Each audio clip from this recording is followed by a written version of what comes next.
अब आपने क्या क्या करना होता है, आपने कहाँ पे लोगों की बात सुननी है, जहाँ पे आपको अच्छा लगता है आप उनके साथ अच्छी इमोशनल वो करें बॉन्डिंग। क्लोज कर दें डोर्स अपने, जहाँ पे आपको लगता है you don't want to listen to that talk. आप बैठे भी साथ हुए ना, तो आपने अपने आप को एक इमेजिन करके बताया I am closing my emotional boundary to them, मैंने अपनी इमोशनल एनर्जी नहीं जाने देनी। और इसी तरह सिक्योरिटी ब्रीचेस कब होते हैं, we say yes when we want to say no. आप में से कितने लोगों का मसला है कि नो नहीं कहा जाता। जैम डोर्स क्या होते हैं, when we say no to the love support we really desire. कई दफा हमारे इर्द गिर्द ऐसे लोग होते हैं जो हमारा बहुत अच्छा ख्याल रख सकते हैं, हम उनको भी नो बोलते जाते हैं और हम इमोशनली ड्रेन होते रहते हैं।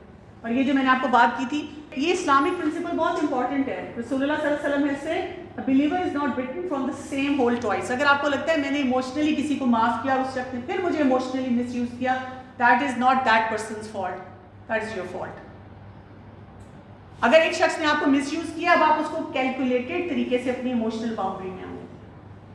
फिजिकल बाउंड्री में वो बैठा हो सकता है आपके साथ, फिजिकल बाउंड्री में वो काम कर सकता है, लेकिन इमोशनली अब आप उसके बारे में मोहतात हो जाए।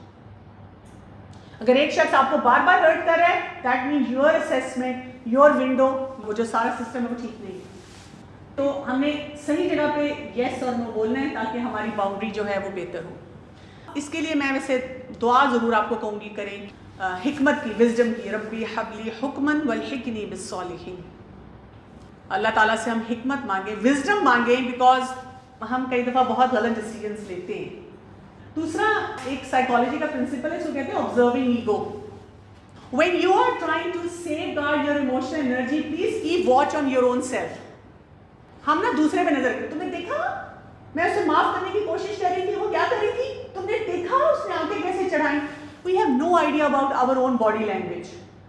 मैं मानती हूँ कि आजकल के स्टूडेंट बहुत डिफिकल्ट हैं, लेकिन मुझे बहुत सी जगहों पे स्टूडेंट से ज़्यादा हमदर्दी है अभी भी, बिकॉज मुझे लगता है कि हमने उनको मेंटोरशिप स्ट्रॉन्ग नहीं दी और हमारी बॉडी लैंग्वेज बड़ी तंग दिल वाली होती है जब हम अपने स्टूडेंट्स के साथ डील कर रहे होते हैं। बहुत हम इरिटेटेड होते हैं, मुसीबत लग रही होती है हमें।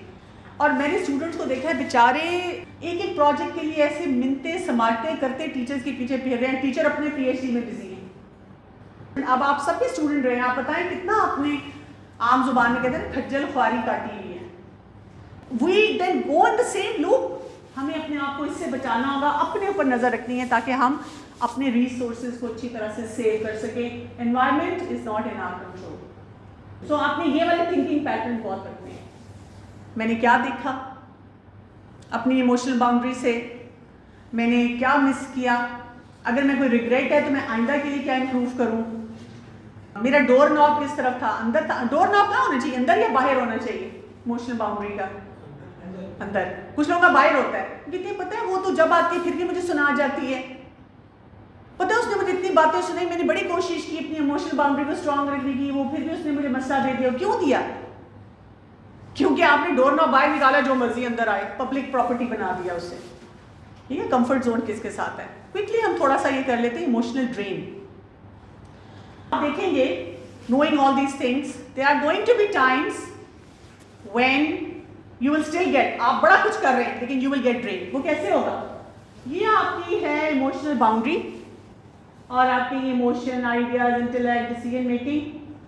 या तो डोर नॉब आपका जो है वो सही बाहर है, अंदर नहीं है, या आपकी विंडो ब्लर्ड है, आप देख नहीं रहे, या कभी कभी कुछ अनएक्सपेक्टेड सिचुएशन हो जाती है जिसकी वजह से आपकी बाउंड्री के अंदर होल्स बन जाते हैं, फट पड़ते हैं आप। हम कहते भी हैं ना हद हो गई। अब ये कैसे होता है, इसको भी समझ लें। जब हम कभी कभी दूसरे लोगों की बाउंड्री में गोल सेटिंग करते हैं, अपनी बाउंड्री में नहीं करते, अपने लिए नहीं करते, मेरी इमोशनल एनर्जी ऐसी होनी चाहिए, मेरे आइडियाज इंटेलेक्ट ऐसे होनी चाहिए, मेरी डिसीजन मेकिंग ऐसी होनी चाहिए, हम कहते हैं उसको ये करना चाहिए, उसको यहां तक जाना चाहिए। जब हम उसको कर रहे होते हैं उसमें हमें प्रॉब्लम होती है। Second, when you don't have your own identity, कुछ लोगों की आइडेंटिटी क्राइसिस बहुत होता है, हु एम आई, अपने इमोशंस, अपनी चीज़ों के बारे में नहीं पता। Third, when people have family issues, यानी बचपन से अगर आपके बहुत से चैलेंजेस लाइफ में रहे हों, कई मर्द हजरात तो स्पेशली बहुत चीखते चिल्लाते हैं, शाउटिंग करते हैं, कई दफ़ा डिवोर्सेस हैं फैमिली में, अब्यूजेस हैं, अनमेट नीड्स हैं, बहन भाई किसी ने प्यार मोहब्बत नहीं की या की भी तो हमें नज़र नहीं आई, एब्यूसिव रिलेशनशिप्स रहे हुए हैं, इन सब चीज़ों की वजह से आपका इमोशनल ड्रेन जल्दी हो जाता है। तो इसका मतलब क्या है कि अगर आपको लगता है कि you working on your emotional intelligence and you not able to safeguard your emotional energy, इन एरियाज को भी देखें। अगर आपका इनमें से कोई इशू है तो please go to some counsellor. जब अपनी इमोशनल बाउंड्री पे वर्क कर लेते हैं तो फिर हम क्या करेंगे, हम आइसोलेशन में नहीं रहते। ये आपके इमोशंस, आपके आइडियाज, आपकी डिसीजन मेकिंग, अब ये आपका स्टूडेंट आ गया या कुलीग आ गया, अब आप इंटरेक्ट कर रहे हैं।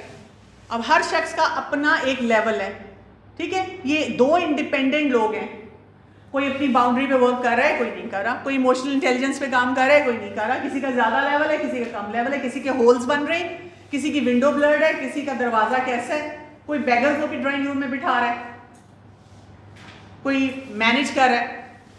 अब ये जो दो इंडिपेंडेंट लोग हैं, ये जब आपस में बात करते हैं तो they make a bigger boundary, ये अब शेयर्ड बाउंड्री आ जाती है। जैसे मैं अब आपके साथ जब कर रही हूँ, एक आपके अपने ideas, emotional energy, ideas, intellect और डिसीजन मेकिंग है, और एक मेरी, अब हम मिलकर एक बड़ी शेयर्ड बना रहे हैं पूरी विंडो। और इसमें जितने लोग, जितने ज़्यादा आप एम्पावर्ड होंगे, उतना ज़्यादा आप हेल्दी तरीके से ये बना सकेंगे। You will have a purpose, direction, trust, your life your job, their life their job. लेकिन जब हम मिलके बनाते हैं तो अब हम क्या करते हैं, इसको इंटरडिपेंडेंट की तरफ लेके जाते हैं। इंटरडिपेंडेंट क्या होता है, ये मेरे आइडियाज़ हैं, ये आपके आइडियाज़ हैं, ये हम मिलके भी बना रहे हैं, ये हमारी बड़ी बाउंड्री बनी है। You might agree with me on some areas, you might not, it's okay. ये काम आपको अपने स्टूडेंट के साथ करना होता है, इंटरडिपेंडेंट हेल्दी रिलेशनशिप बनाना होता है। हम हेल्दी रिलेशनशिप नहीं बना पाते, और ये हेल्दी रिलेशनशिप इंटरडिपेंडेंट का कैसे होता है, you move back and forth, you agree to disagree. आपका स्टूडेंट अगर आपसे कोई एग्री नहीं करता तो उसको लाइफ एंड डेथ सिचुएशन ना बनाया करें। It's okay if you don't agree with me, if I am wrong I definitely say I am wrong, why would I stick to my stands. ये होता है इंटरडिपेंडेंस। टीचर कभी ये ना सोचे कि मेरा हर्फ ही आखिरी हर्फ है। फ्रेंडली कमिटमेंट, ओपन हार्टेड होके हमने डील करना है। अनहेल्दी होता है ज्यादातर। ये कैसा है, ये एक इंसान, ये दूसरा इंसान, ये वन वे। हम क्या चाह रहे हैं, what I said is right, do as I say. खबरदार जो तुमने कोई बात की, इम्तिहान में आना ना, देखना सही मैं क्या करती हूँ तुम्हारे साथ। शौहर बीवी को गए, अब मैं इसे बताता हूँ। बीवी के, अब मैंने घर के काम नहीं ना करने, बच्चे नहीं संभालने से लग पता जाना, मैंने इसका खर्चा ज़्यादा करा देना। स्टूडेंट गए, अब मैंने टीचर को क्लास में बताना है। That is going to be unhealthy. और वो कब होगा, जितने ज़्यादा आपकी इमोशनल ड्रेन होगा, उससे ज़्यादा से ज़्यादा ये चीज़ें हैं। They just rely on others, vulnerable होते हैं, दूसरे के रिसोर्सेज को खाते जाते हैं, और वही इनसिक्योरिटीज़ और इस तरह की चीज़ें जो है वो बढ़ना शुरू हो जाती हैं। So that's it with our emotional intelligence. We can reach out to so many students and benefit ourselves as well as the whole community. What I realize from this conversation is that whether it needs a hard type of work, every day we have to practice it. And unfortunately, while we have gone through all our education system, जिसमें हम 18-19 साल लगा देते हैं, and nowhere in the school, in college, we ever come across to those thoughts, और हमें practice करना miss कर देते हैं। और unfortunately मज़हब से हम वैसे ही बड़े दूर हैं, क्योंकि वहाँ पर practice का रुझान है, वहाँ पर तालीम का रुझान नहीं है, वहाँ पर practice करवाई जाती है। वो हमें वैसे बुरा लगता है। स्कूल में हम पढ़ने जाते हैं, वहाँ हमें सिखाया नहीं जाता, we are in between, so that is why everyone is suffering from this. तो मज़हब ने तो बड़े अच्छे से ये कहा है कि वस्तईनु बिस्सब्र वस्सलाह, सलात और सब्र से अपनी मदद हासिल। This is about emotional boundaries. बिल्कुल सही है, बिल्कुल सही बात है। फॉर्चुनेटली मेरे ख्याल में इस किस्म के सेशन होने चाहिए और मुसलसल होने चाहिए, कि एक दो सेशन में प्रैक्टिस नहीं है।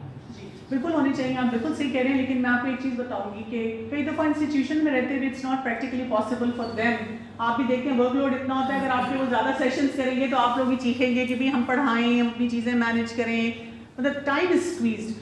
I would advise you that once you have any session, माशाल्लाह आपके बहुत सारे सेशंस हो रहे हैं और होते भी रहते हैं आपकी यूनिवर्सिटी में. So what you can do is like this is what I do. मैं एक सेशन अटेंड करती हूँ ना, मैं सीधी जाती हूँ book shop, new book shop, old book shop, website, Google, and I collect as many books and data and material and I start reading that. I hate reading books, but because of this I realized how books have groomed me. So अगर आप daily एक page, एक article किसी ऐसी चीज़ का पढ़ते रहेंगे ना, you will find yourself going to places इंशाल्लाह. मैम आपके लिए भी थोड़ी सी बेस्ट है कि आप लोग न्यूली टीचर्स के लिए भी आप लोग करवाते हैं, तो वहाँ पर इस किस्म का सेशन एक मस्ट होता है. हमारा बेसिकली इंस्टीट्यूट्स में ये मैं आपसे दो बातें कहना चाहती हूँ, आपकी बात में एक ऐड करना चाहती हूँ. इमोशंस को किसी भी वक्त बढ़ाया जा सकता है, कैन बी एनहांस्ड. सबसे अच्छी खूबी बात ये है कि IQ तो इनहेरिटेड है ना, आप उसको आगे पीछे नहीं कर सकते, लेकिन आपकी emotional intelligence that can be enhanced specially after the age of 25. मेरे ख्याल में आप माशाल्लाह सब उस एज से आगे हैं, तो इसके लिए सेल्फ कंट्रोल की बात चाहिए. दूसरी बात जैसे इन्होंने कही है, इस लेवल पे इसमें आप हैं, आप लोगों को सिर्फ खुद नहीं बनना, you are the leaders and you have to produce leaders not followers. तो उसके लिए सेल्फ रेगुलेटेड लर्निंग की जरूरत है. आप अच्छे टीचर बन ही नहीं सकते जब तक आप परपेचुअल या कांस्टेंट लर्नर न हो. तो मेरे प्यारे बच्चों, बहनों, भाइयों, बेटों, अल्लाह आपको करम फरमाए, वक्त पे आइए और रेगुलर हो जाइए, वरना आपकी इमोशनल इंटेलिजेंस नहीं रहेगी. सुब्हानक अल्लाहुम्मा व बिहम्दिका अशहदु अल्ला इलाहा इल्ला अंता अस्तगफिरुका व अतूबु इलैक. अस्सलामु अलैकुम व रहमतुल्लाहि व बरकातुहू.